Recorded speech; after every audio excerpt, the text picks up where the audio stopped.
Ya Allah'ın adı, söz səndə.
Can Ayşe, can.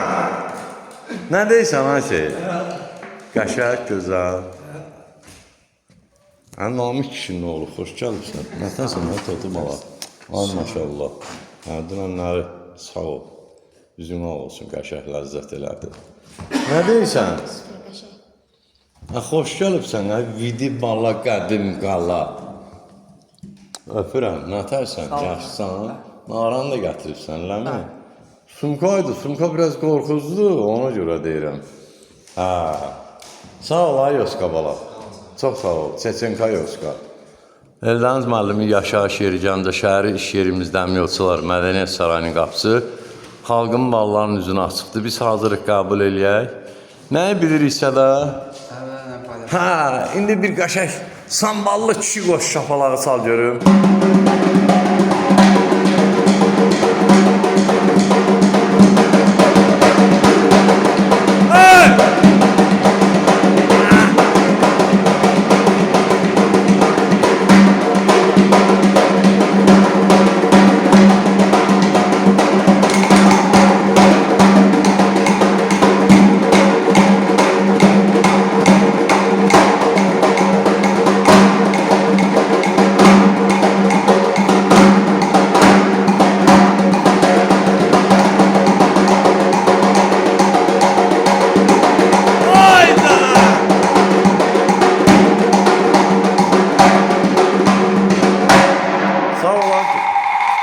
Nə deyirsən Totu balıya?